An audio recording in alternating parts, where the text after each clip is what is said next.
त्रिदेवों की श्रेष्ठता और पापों के भेद।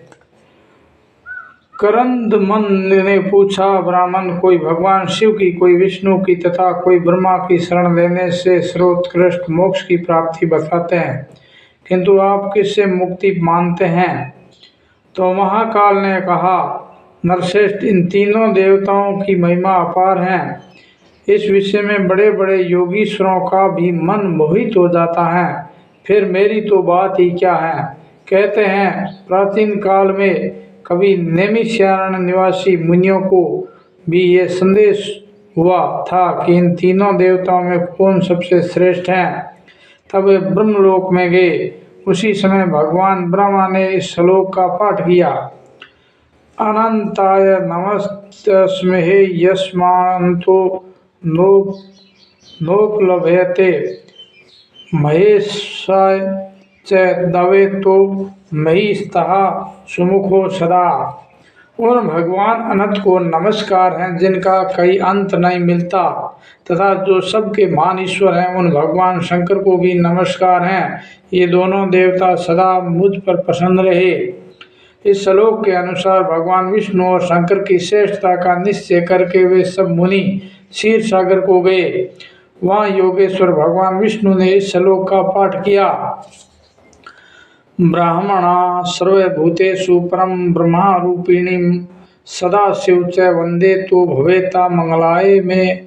मैं संपूर्ण भूतों में व्यापक पर ब्रह्मा स्वरूप भगवान ब्रह्मा और सदाशिव को प्रणाम करता हूँ, वे दोनों मेरे लिए मंगलकारी हो। यह श्लोक सुनकर उन ब्रह्म ऋषियों को बड़ा विस्मय हुआ।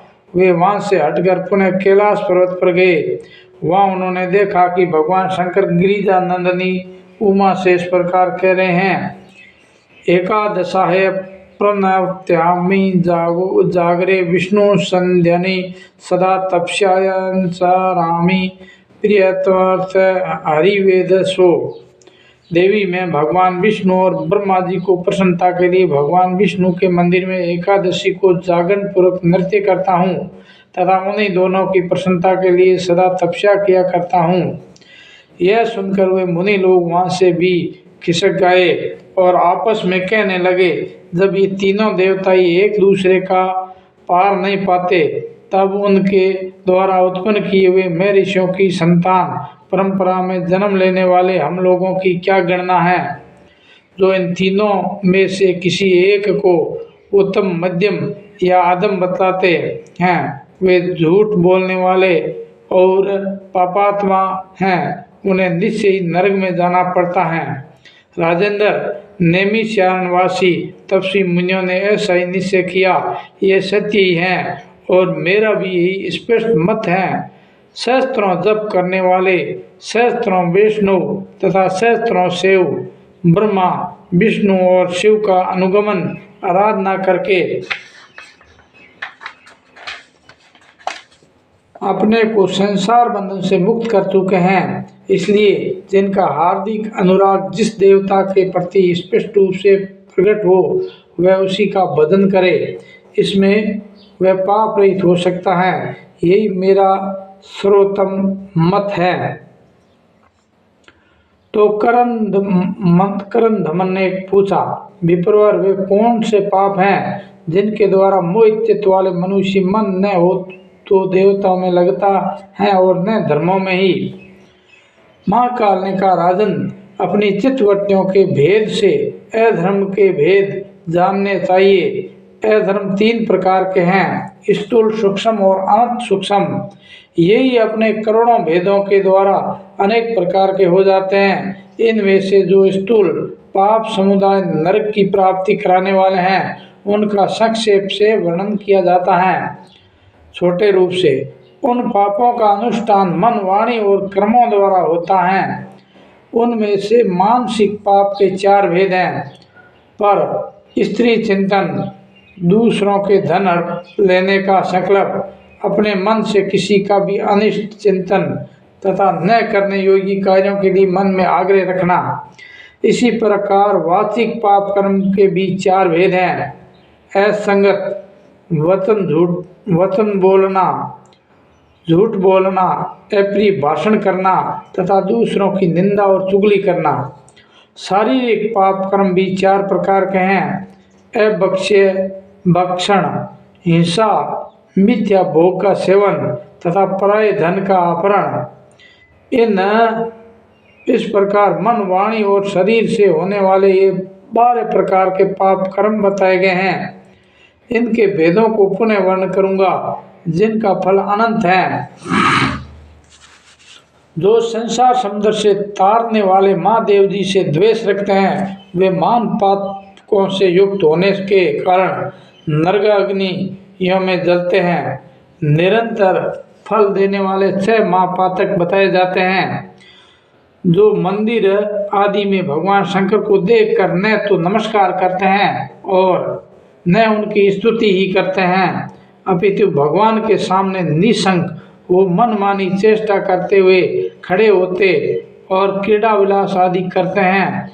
भगवान शिव तथा गुरुजन के समीप पूजा, नमस्कार आदि आवश्यक शिष्टाचारों का पालन नहीं करते। शिव शास्त्रों में बताए हुए सदाचार को नहीं मानते और शिव भक्तों से द्वेष रखते हैं। ये 6 प्रकार के मनुष्य महापात की समझे जाते हैं। जो परमात्मा अपने गुरु का, कष्ट में पड़े हुए व्यक्ति का, असमर्थ पुरुष का, विदेश के हुए व्यक्ति का तथा शत्रुओं द्वारा अपमानित मनुष्य का परित्याग करता है अथवा उनके स्त्री, पुत्र एवं मित्रों की अवहेलना करता है, उसका ये कृत्य गुरु निंदा के समान महापातक समझना चाहिए। ब्रह्मत्यारा, मंदिरा पीने वाला, सुरण की चोरी करने वाला, सोने की, गुरु पत्नीगामी, ये 4 महापात की हैं। जो इनके पास संसर्ग रखता है वह 5वां महापात की हैं। जो लोग क्रोध से, द्वेष से, भय से अथवा लोभ से ब्राह्मण पर उसके मर्म को अत्यंत पीड़ा पहुंचाने वाला महान दोष का आरोप करते हैं, वे ब्रह्मत्यारे कहे गए हैं। जो यातना रख करने वाले किसी ब्राह्मण को बुलाकर पीछे नहीं हैं ऐसा कहते हुए देना अस्वीकार कर देते हैं, वह भी ब्रह्म हत्या करने वाला माना गया है। जो सभा में उदासीन भाव से बैठे हुए श्रेष्ठ ब्राह्मणों को अपने विद्या अभिमान से निस्तेज करने की चेष्टा करता है, वह ब्राह्मण घाती बताया गया है। जो गुरुजनों के साथ बलपूर्वक विरोध करके अपने झूठे गुणों का बखान करते हुए अपने आप को उत्कृष्ट सिद्ध करता चाहता है, उसे भी ब्रह्म हत्यारा कहा गया है।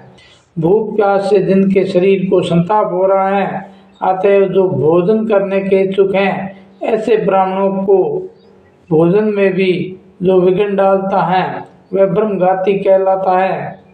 जो सबकी चुगली करता है, सब लोगों के छिद्र ढूंढने में ही लगा रहता है, सबके मन में उद्वेग पैदा करता है तथा जिसमें क्रूरता भरी हुई है, ऐसा मनुष्य ब्रह्म हत्यारा माना गया है। जो प्यास से पीड़ित हो, जल पीने के लिए जलाशय पर जाती हुई गऊ के मार्ग में विघ्न उपस्थित करता है, उसे गोघाती कहते हैं। ब्राह्मणों ने न्यायपूर्वक जिस धन का उपार्जन किया है उसे छल बल से हर लेना ब्रह्म हत्या के समान माना गया है।